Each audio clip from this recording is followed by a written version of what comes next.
Hey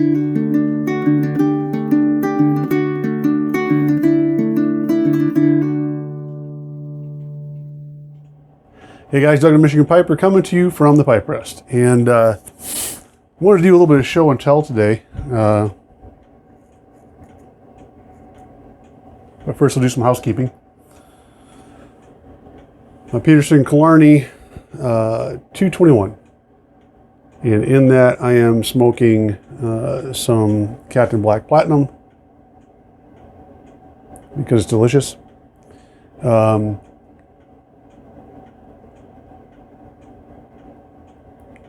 was afraid that I was going to not like this after the weather turned, and so far so good. The weather turned pretty good last couple days. Today's 54 and the wind's blowing pretty good. We had an unusually warm last few weeks, and so we went straight from like the 80s to the 50s, and so it's kind of a shock to the system, but so far so good. I am drinking medley tea in my distinguished gentleman cup. But I just got done. I've really been getting into the forging lately, you guys. Partly because of that weather change. And, you know, it's funny because I don't have time to go hunting, but I can forge. But having said that, it's really kind of ramped up since I got the gas forge. You know, I go hunting, it's 3 or 4 hours out there in the preparation, and then the getting back and getting cleaned up, everything. And when I used to forge, it was, you know, go out and light your coal, get that fired up, keep the fire stoked and going, and then, you know, do your forging, and then it's, you know, it's got to cool down, make sure you keep an eye on everything. But with a gas forge now, I'm really kind of rolling. You just walk out, turn the valve on, light it up, and man, you're off and running. When you get done, there's no cool down time, or, you know, I'm kind of paranoid. Imagine that, being a firefighter, about it catching fire. You know, something else on fire. It's not supposed to be on fire, so I'll go out and babysit it and whatnot. But now the gas forge is kind of set things up for me a bit.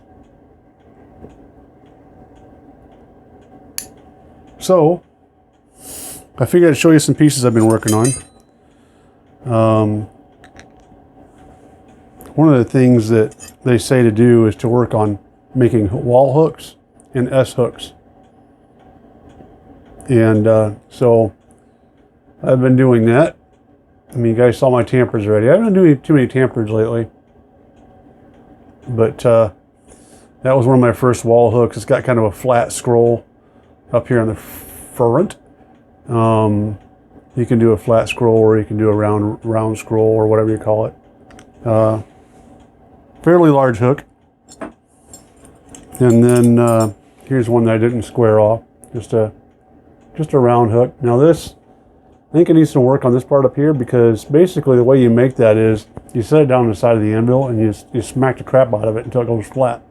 And that's the part that you drill a hole into to screw to the wall. And it's not exactly symmetrical to me, so I'm going to have to work on getting that a little bit better. But, you know, I don't think it's too bad for first try. And they say that you know, doing these hooks and these S hooks and the wall hooks and stuff, it gives you a lot of practice on a lot of techniques that you need to do forging for other things. What else we got down here? So another S hook, or actually say the first S hook. I could turn it this way or this way. You know, it wasn't, obviously it's not, this one's not symmetrical, but I kind of, once I started realizing what it was doing, you know, instead of trying to make it symmetrical, I was like, you know what, I kind of like that the way that it is. So I went ahead and just left it one side fatter than the other, and I think it turned out pretty good. And then, if you're not familiar with flint and steel, this is what's called a striker. I actually made this out of a file, and basically what you do is your fingers going, and I'm going to use my left hand, your fingers go in there like that, and then use your flint to strike on that, and you can strike sparks off of that. So that was kind of interesting making that. I didn't realize how hard that file was. It took some work, but obviously it's a lot thicker than a file normally is, because I smashed the crap out of it to get it to the right size. But that was fun to bake. And then this last deal was actually, I made quite a bit, can't speak today, made quite a while ago. But I'd like to make more of these because these were kind of fun. This is a blanket pen. And if you've never seen these before, the way these work is you stick this through a blanket, and you spin this around, and then it goes back there, and it keeps the blanket from going through, to tie it around here or whatever. Nobody uses them anymore except for maybe like recreation people. What do you call those people? I can't remember. People that do reenactments stuff. I thought that was kind of cool. I want to make some more of those, just because they're fun to make and they look really nice. I never darkened this one up, put oil on it or anything, but anyway, I think that's, got one more hook in here. There's an S hook for you. It's kind of your basic S hook, but my scrolls kind of faltered on that one a little bit, but yeah, just fun, you guys. I mean, it's fun to get out there and smack some metal. It's fun to see how, once you get it to where the metal is doing what you want it to do, that truly is fun. I need to make myself some more tongs and whatnot, because I got one pair of tongs that I made, actually two, and one's too bulky and heavy, and the other one works fine. But I'm beginning to realize, and after some of the stuff that I'm doing, it takes several different types of tongs. So I'll be working on that too. But yeah, just a fun deal. I should set up the camera in the forge. I did get a new. I did tell you guys I got a new anvil. So I should just set the camera up there and just let it play. But sometimes, like the other day, I went to film it, and I'm like, I don't want to film. I just want to go. I want to go forge. So I did. But yeah, good times. So if you're thinking about doing it, it's a really easy hobby to get into. I mean, you got a couple $100 probably up front to get into it. Well, I take that back. It depends on what you can get. I mean, I started out with some scrap parts, and my forge was made out of scrap parts. My anvil was an old railroad rail that I got for like $30. So, it doesn't necessarily take a lot of money to start off.